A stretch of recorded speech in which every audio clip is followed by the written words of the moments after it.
Welcome back to the شو. ناظرین آپ programme دیکھ رہے ہیں سگنیچر ٹاک. اس میں ہم بات کر رہے تھے تھوڑی دیر پہلے سی پیک کے حوالے سے اور وزیر اعظم کے دورہ چین کے حوالے سے. جیسے کہ پروگرام کے شروع میں نے بتایا تھا کہ 29 نومبر کی تاریخ قریب آ رہی ہے اور یہ وہ تاریخ ہے جب آرمی چیف اپنے عہدے سے ریٹائر ہو جائیں گے. اور اب اس کے بعد کیا ہونے جا رہا ہے اور اس سے پہلے کیا ہونے جا رہا ہے. زیادہ امپورٹنٹ یہ نہیں ہے کہ اس کے بعد کیا ہونے جا رہا ہے, زیادہ اہم یہ ہے کہ اس سے پہلے کیا ہونے جا رہا ہے. یہ کوئی تقریباً 20 دن کا وقفہ ہے. ان 20 دنوں میں بہت اہم پیش رفت ہونے والی ہیں. سعودی ولی عہد کا دورہ جو ہے وہ قریب آ رہا ہے. اس کے علاوہ جو ہے لانگ مارچ کا مسئلہ ایک الگ معاملہ ہے. ارشد شریف کا کیس الگ اٹھا ہوا ہے. اسٹیبلشمنٹ کے خلاف جو ایک رائے عامہ اور بیانیہ ڈیولپ ہو چکا ہوا ہے وہ الگ سر ابھار رہا ہے. کون آرمی چیف بنے گا اور کون نہیں بنے گا, پاکستان کی سیاست کس طرف جائے گی. سب سے اہم بات یہ کہ وزیر اعظم شہباز شریف بظاہر ایک نجی دورے پہ اس وقت لندن آئے ہوئے ہیں اور انہوں نے اپنے بھائی سے ملاقات کی ہے. مجھے نہیں علم کہ جب تک یہ پروگرام آپ کے سامنے آئے گا اس وقت تک وہ اس پاکستان میں ہوں گے یا ادھر ہوں گے, لیکن بہرحال وہ اس وقت برطانیہ میں ہیں اور اپنے بھائی سے جو ہے بظاہر ایک نجی ملاقات کر رہے ہیں. لیکن اس کے اندر کیا معاملات طے پانے ہیں, اور جیسا کہ ابھی ہم نے پروگرام کے پچھلے حصے میں بات کی کہ ٹائمنگ جو کہ وفاقی شرعی عدالت میں سودی نظام کے خلاف جو اپیلیں تھیں واپس لی گئی, وہ بھی اس ٹائم سے میچ کر رہی ہے. اسی وقت یہ فیصلہ آیا ہے. تو کیا ہونے جا رہا ہے. ڈاکٹر صاحب, میاں شہباز شریف یہاں پہ آئے ہیں, کیا ایک عام رائے یہ ہے کہ وہ یہ تمام معاملات جو حکومت کے حوالے سے کرنے, جس میں آرمی چیف کی تقرری بھی شامل ہے اور عمران خان صاحب کا جو ہے کہتے ہیں جو یہ احتجاجی تحریک ہے یہ بھی معاملہ شامل ہے, ارشد شریف کے بارے میں جو لیٹسٹ ریولیشن ہوئی ہیں, جو انکشافات سامنے آئے ہیں, یہ تمام معاملات میاں نواز شریف کے ساتھ ڈسکس کیے جا رہے ہیں. عمران خان صاحب نے کہا ہے کہ یہ ایک ایسے معاملات ہیں جو کہ ریاستی معاملات ہیں, جو کہ میاں نواز شریف کے ساتھ ڈسکس کیے جانا جو ہے وہ آفیشل سیکرٹ ایکٹ کی خلاف ورزی ہے. حالانکہ اس سے پہلے ہم دیکھتے رہے ہیں کہ اس وقت وہ صدر عارف الوی کے ساتھ جو معاملات بھی طے کر رہے ہیں, انہوں نے ان کو بلایا, ان کو کہا کہ آپ ایکٹ کریں, یعنی کہ ایک کوئی اپیل یا کوئی ریکویسٹ نہیں کی بلکہ ایک آرڈر دیا ہیڈ آف دا اسٹیٹ کو کہ ایکٹ نہ ہو. تو کیا یہ ہم اس کو پیرالل رکھ کے دیکھ سکتے ہیں کہ کیا واقعی آفیشیل کیا واقعی یہ چیزیں باتیں ہو رہی ہیں یا واقعی یہ ایک پارٹی گیدرنگ فیملی گیدرنگ ہے؟ دیکھیں, ویسے تو تمام پاکستان میں بدقسمتی سے سیاسی جماعتیں تو پارٹی گیدرنگ ہیں, یعنی کہ فیملی گیدرنگ ہے, یا پھر آپ سمجھ لیں کہ دوستوں کا ٹولہ ہے. اس حوالے سے آپ یہ دیکھ لیجئے کہ عمران خان صاحب جو نواز شریف اور شہباز شریف پہ تنقید کر رہے ہیں, ٹھیک ہے ان کی تنقید بجا ہے, لیکن ذرا ان سے یہ بھی تو پوچھیں کہ لانگ مارچ کرنے کا فیصلہ اور لانگ مارچ کو معطل کرنے کا فیصلہ اور لانگ مارچ دوبارہ جاری کرنے کا فیصلہ کیا عمران خان صاحب از خود کرتے ہیں؟ کیونکہ ان کے پارٹی کے وائس چیئرمین شاہ محمود قریشی کچھ کہتے ہیں, اگلے دن ان کا بیان آتا ہے نہیں وہ تو غلط تھا, تو عمران خان صاحب کا بیان صحیح تھا. یعنی کہ شاہ محمود قریشی جو وائس چیئرمین ہیں ان کی پارٹی کے, ان کو بھی نہیں پتہ ہوتا کہ فیصلے کیا ہو رہے ہیں. تو پاکستان میں سیاسی جماعتیں بدقسمتی سے یا تو خاندان کی ہیں یا دوست احباب کی ہیں, یا فردی آمریت ہر جگہ موجود ہے, شخصی آمریت جس کو ہم کہتے ہیں. تو شہباز شریف صاحب اور نواز شریف صاحب ملاقاتیں کرتے ہیں, جو فیصلے اس میں ہوتے ہیں وہی پوری نون لیگ کے فیصلے ہوتے ہیں, اور اسی طرح عمران خان صاحب اور عارف الوی صاحب جو فیصلہ کرتے ہیں وہی فیصلہ پوری تحریک انصاف کا ہوتا ہے, اور آصف زرداری اور بلاول بھٹو زرداری جو فیصلہ کر لیں وہی فیصلہ پوری پیپلز پارٹی کا ہوتا ہے. تو پاکستان میں جہاں پہ ہم آمریت کا رونا روتے ہیں وہاں پہ سیاسی جماعتوں میں بھی آمریت موجود ہے. اب اس میں سے کیا نکلتا ہے یہ تو ہمیں بھی انتظار ہے. آپ کے پاس کوئی خبر ہو تو آپ بتائیے کہ میاں صاحبان کیا گفتگو کر رہے ہیں لندن میں. دیکھیں, جیسے میں نے تو آپ کے سامنے ایک بات رکھی تھی کہ یہ امور ہیں جن کے اوپر گفتگو ہو رہی ہے, لیکن جہاں پہ آپ نے عمران خان صاحب کی پارٹی کی بات کی اور اس میں یہ کہا کہ فیصلہ جو ہے عمران خان صاحب کا ہی ہوتا ہے, مجھے نہیں لگ رہا کہ اس وقت پاکستان تحریک انصاف کے ساتھ ایسی صورتحال چل رہی ہے. شاہ محمود قریشی صاحب جو ایک دن پہلے کچھ بات کہتے ہیں اور دوسرے دن جو ہے وہ عمران خان صاحب مختلف بات کہتے ہیں, اس کا وجہ یہ نہیں ہوتی کہ دونوں کے درمیان اختلاف رائے ہے یا ان کو پتہ نہیں ہے یا وہ نہیں ہے. اس کا ایک مقصد ہوتا ہے. آپ کو معلوم ہے کہ پاکستان تحریک انصاف بظاہر عمران خان صاحب کی شخصیت کے اوپر چل رہی ہے. اس وقت ان کے متبادل کوئی لیڈرشپ اس وقت پاکستان تحریک انصاف میں نہیں ہے, اور عملی طور پہ لانگ مارچ کا حوالہ بھی یہی ہے کہ اگر عمران خان صاحب اس لانگ مارچ میں نہیں شامل تو لانگ مارچ تقریباً اس کی ہوا ایک طرح کی نکل جاتی ہے غبارے میں سے. لیکن جو سیکنڈ گریڈ لیڈرشپ ہے پاکستان تحریک انصاف کی, خاص طور پہ وہ لوگ جو انڈکٹ کیے گئے ہیں, جو 2013 سے 2000 تک کسی کے اشارے پر انڈکٹ کیے گئے ہیں, وہ اس وقت کوشش پوری کر رہے ہیں کہ ٹیک اوور کیا جائے, یا کم از کم اگر ٹیک اوور نہ کیا جا سکے تو کم از کم ایک متبادل لیڈرشپ ایسی بنائی جائے کہ اگر خان صاحب کو کسی طریقے سے سیاست سے باہر کیا جائے تو اس ایسی صورت میں پارٹی کا جو پورے جو فنکشن ہے اور جو معاملات ہیں وہ کون شخص اپنے ہاتھ میں لے گا. اور میرے خیال میں شاہ محمود قریشی صاحب جن کا اپنا نام لیا ہے وہ اس وقت پوری تیاری کے ساتھ بیٹھے ہوئے, اور یہی وجہ ہے کہ الیکشن میں بھی جبکہ 9 سیٹوں میں عمران خان صاحب 8 سیٹوں پہ اکٹھے کھڑے ہوئے, اور یہ انہوں نے ثابت بھی کیا کہ جس سیٹ سے وہ کھڑے ہوئے سوائے ایک سیٹ پہ کے علاوہ سب پہ وہ فتح یاب ہوئے. صرف ایک سیٹ جو ہے انہوں نے شاہ محمود قریشی کی صاحبزادی کے لیے جو ہے چھوڑ دی. اب اس پہ بھی کھڑے ہو جاتے تو وہ سیٹ بھی جیت جاتے, لیکن انہوں نے صرف اس لیے چھوڑ دی کہ تاکہ ایک متبادل لیڈرشپ اور اس کا متبادل خاندان اور جو موروثی ایک نظام ہے وہ اس کا کچھ نہ کچھ تھوڑا سا باقی رہے. باقی یہاں پہ کیا گفتگو ہو رہی ہے, میں سمجھتا ہوں کہ اس وقت یہ جو ملاقات جو اس وقت شہباز شریف صاحب کی یہاں پہ موجود ہے, اس میں سب سے اہم جو ایجنڈے پہ وہ یہی ہے کہ آرمی چیف کا مسئلہ جو ہے وہ کس طرح لیا جائے. اور بظاہر یہ نظر آ رہا ہے, اگرچہ جنرل باجوہ صاحب نے یہ بات کہی ہے کہ میں ریٹائرمنٹ لے لوں گا, انہوں نے 2-3 ہفتے سے یہ بات کہہ رہے ہیں, کور کمانڈر میٹنگ میں بھی انہوں نے یہ بات کی, لیکن عموماً یہ بات کہنے کی ضرورت نہیں ہوتی آرمی چیف کو. جب اس کا عہدہ ختم ہو رہا ہے 29 نومبر کو, تو یہ بات ایک جسے کہتے ہیں کہ واضح ہے کہ وہ 29 نومبر کو اپنا عہدہ چھوڑ دیں گے. لیکن جب وہ اس بات پہ زور دیتے ہیں, اور ہمارے پاکستان کی تاریخ دیکھیں تو ہم نے عموماً یہی چیز دیکھی ہے کہ جس چیز کو زور دے کے کہا جاتا ہے چیزیں اس کے برعکس ہوتی ہیں. میرا یہ خیال ہے کہ اور یہ پتہ نہیں یہ آگے جا کے اس کی کتنا صحیح ہوتا ہے کتنا غلط ہوتا ہے, ظاہر سی بات ہے ہم ایک تجزیہ ہی کر سکتے ہیں کہ جنرل باجوہ کے نام پر میاں نواز شریف, شہباز شریف, آصف زرداری اور عمران خان صاحب یہ سب متفق ہیں. عمران خان صاحب تو پہلے سے ہی متفق تھے, وہ مارچ میں ہی ان کو یہ پیشکش کر چکے ہوئے ہیں کہ ہم آپ کو ایک غیر معینہ مدت کے لیے آرمی چیف بنا دیں گے.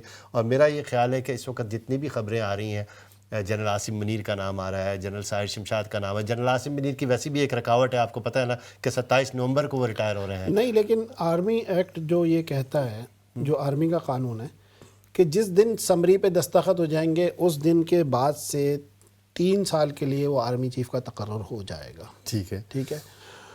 تو اگر 27 یا 28 یا 26 جس تاریخ کو بھی وہ ریٹائر ہو رہے ہیں تو ظاہر سی بات ہے سمری پہ دستخط تو 4-5 دن پہلے ہو جائیں گے. میں نے یہ بات نہیں کی کہ یہ ایک بڑا میجر ہرڈل ہے. میں نے کہا ہے کہ یہ بہرحال ایک چیز, ایک ٹیکنیکل ایسا پوائنٹ ہے کہ اگر کسی وجہ سے اس کو بنیاد بنا کر بھی کوئی چیز روکی جا سکتی ہے اگر روکنا چاہیں. ویسے یہ کوئی اتنا بڑا کوئی میجر ایشو نہیں ہے, لیکن میرا خیال یہی ہے کہ اس وقت جو ہے عوام کو ایک طرح کا ایک کیموفلیج کی سچویشن ہے کہ جنرل عاصم منیر جو ہے ان کا نام ہو گیا, ان کا آ گیا ہوا ہے, اور ان کو 4 اسٹار جنرل, آج خبر لگی ہے کہ ان کو 4 اسٹار جنرل کی جو ہے وہ پروٹوکول بھی دے دیا گیا ہوا ہے.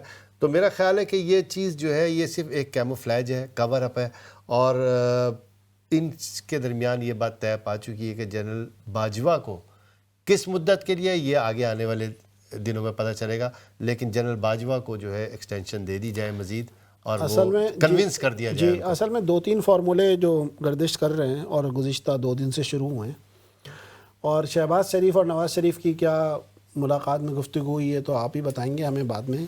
لیکن جو شرم الشیخ سے مصر سے اچانک شہباز شریف آئیں تو ان کا دورہ ہنگامی ہے, غیر متوقع تھا. اور ایون یہ کہ جب وہ شرم الشیخ سے چلے ہیں ایئرپورٹ کی جانب تو انہوں نے ایک ٹویٹ کیا کہ آف ٹو پاکستان, اور اس کے بعد انہوں نے ٹویٹ بھی ڈیلیٹ کر دیا تھوڑی دیر کے بعد, وہ لندن آ گئے. یا تو وہ ٹویٹ ایک اسٹریٹجی کے تحت کسی کو ڈاج دینے کے لیے تھا, یا وہ طلب کیا گیا, یا واقعتاً ان کو ہنگامی طور پہ آنا پڑ گیا. تینوں چیزیں ہو سکتی ہیں. دوسری بات یہ کہ سنا یہ جا رہا ہے کہ اس کے بعد پی ڈی ایم کی سربراہی اجلاس بھی طلب کیا جائے گا جب وہ یہاں سے لندن سے واپس پاکستان جائیں گے، اس میں بھی اہم فیصلے ہوں گے. لیکن جو 3 فارمولے پاکستان میں گردش کر رہے ہیں، پہلا فارمولہ یہ ہے کہ حکومت مدت پوری کرے جو کہ موجود ہے. دوسرا فارمولہ یہ ہے کہ جنرل باجوہ کو 6 ماہ کی توسیع دے دی جائے. ٹھیک ہے. جو ان کے پاس ایک قانون میں جو ترمیم کی گئی ہے اس کے اندر ایک پوشن موجود ہے. ٹھیک ہے. اور اس دوران حکومت تحلیل کر دی جائے اور نئی قومی حکومت تشکیل دی جائے تمام لوگوں کی مشاورت سے، اس میں پی ڈی ایم بھی شامل ہو اور تحریک انصاف بھی شامل ہو، اور وہ نئی حکومت نئے آرمی چیف کا تقرر کرے. ٹھیک ہے. ایک تجویز یہ ہے کہ جنرل باجوہ کو 1 سال کی توسیع دی جائے، قبل از وقت الیکشن کرا دیے جائیں اور الیکشن جیت کر جو بھی آئے وہ نئے آرمی چیف کا تقرر کرے. ٹھیک ہے. اور چوتھی چیز جو سب کے سامنے ہے وہ یہی ہے کہ نارمل روٹین کے تحت وزیر اعظم آرمی چیف کا تقرر کر دیں.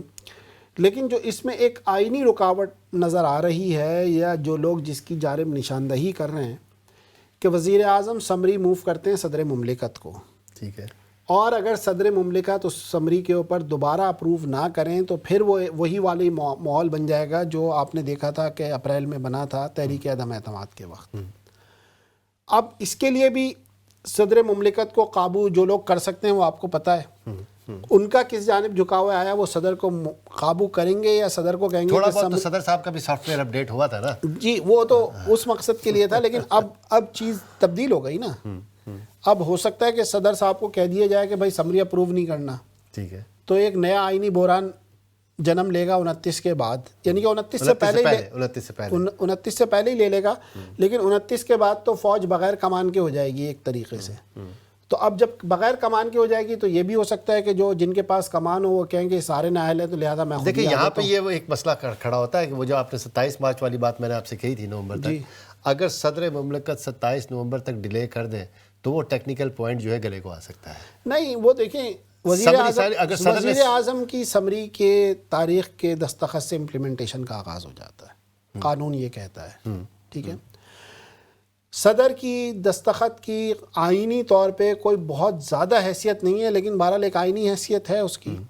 جس دن سمری موو ہوگی اس دن سے وہ خود بخود چلے جائیں گے اگلے عہدے پہ، جو بھی آرمی چیف بنیں گے XYZ.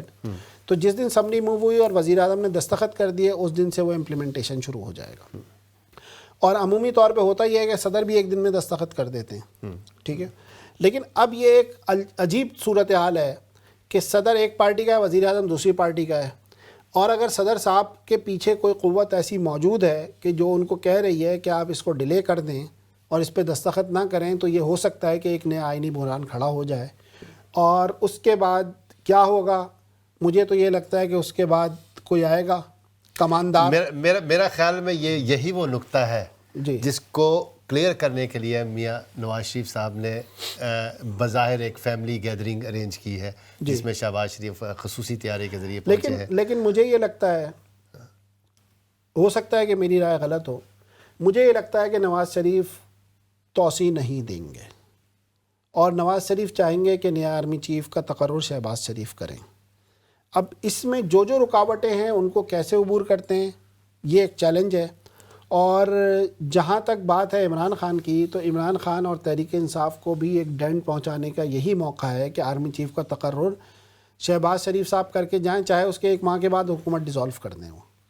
تو ان کے پاس صرف اس وقت پاکستان کی پوری سیاست کا جو نقطہ ہے جس کے اوپر سیاست ہو رہی ہے وہ بیسکلی بدقسمتی کے ساتھ آرمی چیف کا تقرر ہے جس کے گرد ساری سیاست گھوم رہی ہے. تو دیکھیں بات پھر وہی آ جاتی ہے کہ اگر جنرل عاصم منیر کا تقرر کا معاملہ آتا ہے، ہم سب جانتے ہیں کہ جنرل عاصم منیر کی ایز اے DG ISI جو سبکدوشی تھی وہ کن حالات میں ہوئی تھی اور عمران خان صاحب کے ساتھ ان کے تعلقات کیسے ہیں.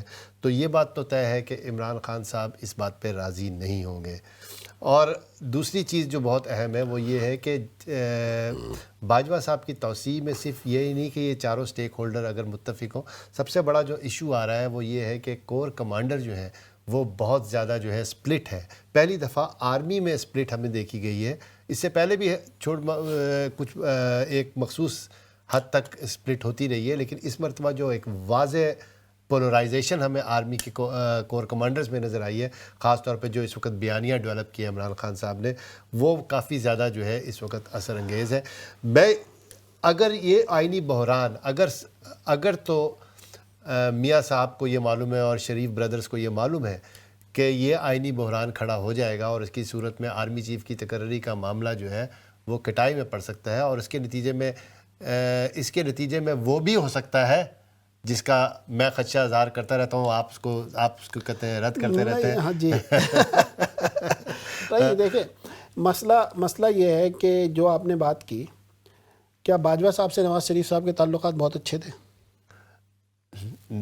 وہ تو نام لے کے کہتے رہے، تقریریں کرتے رہے، ٹھیک ہے، اور اس کے بعد توسیع دینے میں بھی نواز شریف صاحب شامل تھے، ٹھیک ہے، اور اس کے بعد انہی نواز شریف صاحب کی یا نون لیگ کی حکومت بنوانے میں دوبارہ وہی لوگ شامل تھے۔ تو سیاست جو ہے ناممکنات کا کھیل نہیں ہے، ٹھیک ہے۔ اگر عاصم منیر یا کوئی بھی ایکس وائی زیڈ، ہم ان کا نام اس وجہ سے بار بار لے رہے ہیں کہ وہ ان کا ایک کانفلکٹ تھا عمران خان سے، ویسے تو سارے جرنیلی قابل ہیں، ظاہر سی بات ہے اس حد تک پہنچے ہیں، اگر کوئی بھی بن جائے گا جرنیلی قابل ہے، باقی اور کون قابل ہے؟ ہاں وہ تو ظاہر سی بات ہے، وہ ایک الگ بات ہے، اس پہ کبھی اور پروگرام کریں گے۔ تو اگر وہ کوئی بھی آرمی چیف بنے گا تو سیاستدان جو ہیں ان سے لائنیں سیدھی کرنا، اور آرمی چیف سیاستدانوں سے اور سیاستدان آرمی چیف سے لائن سیدھی کرنا بہت اچھی طریقے سے جانتے ہیں۔ اس وقت مسئلہ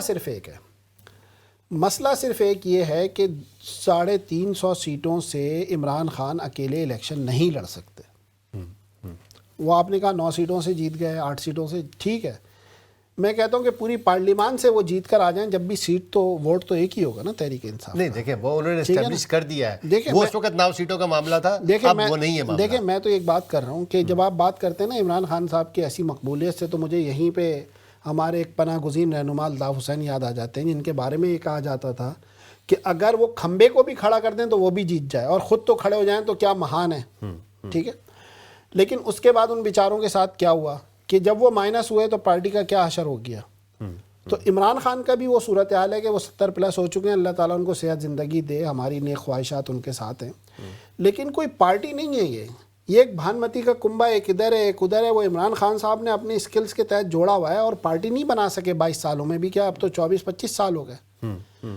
تو جیسے عمران خان صاحب سیاست سے یا پاور گیم سے آؤٹ ہوں گے تو یہ پارٹی بھی بکھر جائے گی۔ اور دوسری بات یہ کہ کیا 350 نشستوں سے عمران خان کھڑے ہو کے جیتیں گے؟ الیکشن تو پارٹیاں لڑیں گی نا، میں اسی چیز کی میں نے یہی بات آپ کو بتانے کی کوشش کر رہا تھا کہ یہ اور الیکشن جتوانے کے لیے ایک ہی دفعہ اسٹیبلش کرنی تھی کہ 9 سیٹوں سے ایک دفعہ کھڑا ہو کے، ٹھیک ہے نا، ایک ہی دفعہ اسٹیبلش کرنی تھی، وہ اسٹیبلش کر دی انہوں نے۔ اب اس وقت سچویشن وہی الطاف حسین والی ہے کہ اگر آپ کسی کو بھی کھڑا کر دیں گے تو وہ عمران خان کا امیدوار کہلائے گا۔ نہیں، صورتحال وہ نہیں ہے، میں آپ کو بتا رہا ہوں نا۔ دیکھیں مسئلہ یہ ہے کہ عمران خان صاحب اس وقت بھی اس وجہ سے جیتے کہ RTS بیٹھ گیا تھا۔ اب RTS بٹھانے والے بیچارے خود مشکلات کا شکار ہیں، تو وہ یہ چاہ رہے ہیں کہ کوئی ایسا بندہ آ جائے پاور میں کہ جو RTS دوبارہ بٹھا دے، ٹھیک ہے، ورنہ عمران خان صاحب سنگل ہینڈڈ الیکشن نہیں جیت سکتے۔ ڈاکٹر صاحب یہ تھوڑا سا انڈرمائن کر رہے ہیں عمران خان سب سے میرا زیادہ، خیال میں وہ سچویشن RTS والی سچویشن اب نہیں ہے۔ یہ بات تو آپ دیکھیں تمام تر مخالفت کے باوجود سب سے زیادہ ناقد میں رہا ہوں عمران خان صاحب کا، اور میں ابھی بھی یہ بات کہتا ہوں کہ میں نے ابھی پروگرام کے شروع میں بھی یہ بات کہی تھی کہ اگر مجھے 1% بھی یقین ہو کہ خان صاحب جو ہے اقتدار ملنے کے بعد، چاہے کسی بھی طرح کا اقتدار ان کو ملے، دوبارہ ایک پیج پہ آنے کے لیے وہی کچھ نہیں کریں گے جو وہ گزشتہ 4 سال کرتے رہے ہیں، تو میں آج عمران خان صاحب کے پیچھے ہوتا۔ لیکن مسئلہ یہ ہے کہ اس بات کو بھی ہمیں تسلیم کرنا پڑے گا کہ اس وقت عمران خان پاکستان کا مقبول ترین لیڈر ہے۔ دیکھیں مقبول ترین لیڈر ہیں، لیکن اور مسئلہ فیئر یہ اینڈ ہے فری الیکشن کی صورت میں وہ 2.5 مقبول ترین لیڈر ہیں، لیکن وہ واحد لیڈر نہیں ہیں پاکستان کے۔ میں آپ کو یہ بتانے کی کوشش کر رہا ہوں کہ مقبول ترین لیڈر ہونا اور واحد لیڈر ہونے میں بڑا فرق ہے، اور 2/3 اکثریت سے جب تک فرشتوں کی نصرت نہیں شامل ہو، آپ کو پتہ ہے فیض شامل نہ ہو، تو جب تک یہ کام ممکن نہیں ہے پاکستان کی سیاسی تاریخ میں۔ اور تیسری اور اہم ترین بات یہ کہ پاکستان جن حالات کا شکار ہے، ٹھیک ہے، میں یہ کہتا ہوں کہ نواز شریف، شہباز شریف، آصف علی زرداری، عمران خان، کوئی بھی آ جائے، ان کے پاس روڈ میپ کیا ہے کہ پاکستان کو ان مشکلات سے کیسے نکالیں گے؟ کوئی روڈ میپ ہے کسی کے پاس؟ وہ تو کسی کے پاس بھی نہیں ہے نا، ٹھیک ہے نا۔ تو مسئلہ یہ ہے ہمارے پاس پاکستانی سیاست کا المیہ یہ ہو گیا ہے کہ پاکستانی سیاست ایجنڈے کے بجائے محض شخصی اور جذباتی نعروں کے گرد گھوم رہی ہے. ٹھیک ہے نا. یہ پاکستان کی سیاست کا المیہ ہے جو پاکستان کی سیاست کو 90 کی دہائی سے بھی پیچھے لے کے چلے گئے. 90 کی دہائی میں کم سے کم کوئی نہ کوئی نعرہ موجود تھا, کوئی سیاسی نیریٹو موجود تھا, کوئی بیانیہ موجود تھا کہ جس کے اوپر پارٹیاں لڑتی تھیں, چاہے وہ پرو اسلام ہو, اینٹی اسلام ہو, IGI بنے ہیں, کچھ بھی بنے. اس وقت نعرہ کیا ہے؟ اس وقت نعرہ تو یہی ہے اس وقت کے پاس, اور یہ بہت بڑا المیہ ہے کہ پاکستانی سیاست میں کہ اس وقت تمام جماعتوں کے جو پیروکار ہیں ان کا تمام تر جو جد و جہد اور ملکی مفاد کے لیے نہیں ہے, بلکہ یہ ثابت کرنے کے لیے کہ ہمارا لیڈر جو کچھ بھی کر رہا ہے وہ صحیح کر رہا ہے. اگر کوئی لیڈر کوئی غلط کام کرتا ہوا سامنے بھی آ جائے تو اس کی یہ توجیہ پیش کی جاتی ہے کہ اس سے پہلے جو لیڈرز تھے وہ بھی یہ کرتے رہے. اگر کوئی چوری کر رہا ہے تو اس سے پہلے بھی تو چوری کرتے رہے, اگر کوئی ڈاکہ مار رہا ہے تو اس سے پہلے والے بھی تو ڈاکہ مارتے رہے. تو جب اس طرح کا جو ہے ایک وہ بن جائے تو اس کے بعد ظاہر سی بات ہے پھر کوئی ایجنڈا یا جسے کہتے ہیں آپ روڈ میپ یا کوئی پلان جو ہے وہ کہاں سے آ سکتا ہے سامنے. اور دوسری بات یہ کہ دیکھیں الیکشن ہوں گے پاکستان میں, 1 سال بعد ہو جائیں گے, 6 مہینے بعد, 8 مہینے بعد, سال بعد تو ہونے ہی ہیں, بہرحال وہ ڈیو ہیں پروسیس. اس سال کے اندر کیا ڈیولپمنٹ ہوگی یہ سب سے اہم بات ہے. اور میں یہ دیکھ رہا ہوں کہ پاکستانی سیاست خدا نہ خواستہ کسی ایسے موڑ پہ نہ پہنچ جائے کہ تمام سیاسی جماعتیں ہاتھ جھاڑ کے کھڑی ہو جائیں کہ ہمیں حکومت لینی ہی نہیں ہے. آپ کا جو معاشی خان دباؤ صاحب ہے, تو یہ بات کہہ چکے ہیں, خان صاحب تو یہ بات کہہ چکے دیکھیں نا اس کے بعد کیسا بحران ہوگا. آپ کا جو معاشی دباؤ ہے, جو آپ نے معاہدے کیے ہوئے IMF سے اور ورلڈ بینک سے, جو آپ کو قرض دینے ہیں, آپ کی معیشت جس صورت میں حال میں ہے, اور سب سے بڑا المیہ کہ جو ہم سیاست کھیل کے چیزوں کو بھول جاتے ہیں کہ 3 کروڑ سے زیادہ لوگ سیلاب سے متاثر ہیں اس ملک کے اندر. 3 صوبوں کے اندر سیلاب آیا ہے. اب سردیاں شروع ہو گئی ہیں, ایک نیا انسانی المیہ جنم لے رہا ہے کہ وہ لوگ بے یار و مددگار ابھی تک پڑیں, اور ہم لوگ لندن یاترا, لانگ مارچ, فلانا ڈھمکانا, آرمی چیف کون بنے گا, اس کے اوپر ہے. اب وہ 3 کروڑ لوگ ایک انسانی المیہ تو جنم لے رہے ہیں. اس کے بعد جو آگے میں بار بار کہہ رہا ہوں کہ جو غذائی بحران آئے گا, اب تو وزارت خوراک نے بھی پیش گوئی کر دی ہے کہ بہت سارے سیلاب کے علاقوں میں پانی نہیں اتر سکا جس کی وجہ سے گندم کی موائی نہیں ہو سکی, اور گندم کا بحران آگے کھڑا ہوا ہے, آگے غذائی قلت کا بحران کھڑا. تیسرا مسئلہ یہ ہے کہ 237% سوئی گیس کمپنیوں نے گیس کی قیمتوں میں اضافے کا کہہ دیا ہے. 237% پاکستان جیسے ملک کے اندر کہ جہاں پہ لوگوں کو 2 وقت کا کھانا میسر نہیں ہے. تو آپ بتائیں کہ یہ 237% نہیں 100% اضافہ کر دیں گے. اور جہاں سے زیادہ گیس نکلتی ہے سندھ اور بلوچستان سے, وہاں سے انہوں نے 96% گیسوں میں اضافے کا کہا ہے, گیس کی قیمتوں میں اضافے کا کہا ہے. تو یہ وہ مسائل ہیں کہ بہرحال یہ اضافہ یہ وہ والے مسائل ہیں جن کے بنیاد پہ آپ کہہ رہے تھے کہ اگلے 5 سال کے اندر جو ہے اگر پاکستان اکنامک اس سے باہر نکل آئے تو وہ ایک اپنا نظام اور کریڈیٹرز کے ساتھ بھی اپنے طور پہ جو ہے وہ کر سکتا ہے. دیکھیں امید تو اچھی رکھنی چاہیے اگر کوئی ایسی حکومت آئے کہ ہمارے پاس جو سب سے بڑی نعمت ہے پاکستان کے پاس وہ ہائیڈل پاور ہے, اس کے بعد دوسری بڑی نعمت سولر پاور ہے. تو اگر ہم انرجی سیکٹر کو ہی اپنا مینج کر لیں چھوٹی سطح کے اوپر, میں بہت بڑی سطح کے اوپر نہیں کہہ رہا, تو ہم کم سے کم انرجی کرائسس سے ایک حد تک نکل جائیں گے. جو ہماری گیس جو ہے استعمال ہو رہی ہے انرجی بنانے کے لیے, یعنی کہ بجلی بنانے کے لیے, اس کرائسس سے نکلیں گے. جب اس کرائسس سے نکلیں گے تو گیس کی قیمتیں خود بخود سیٹل ہو جائیں گی.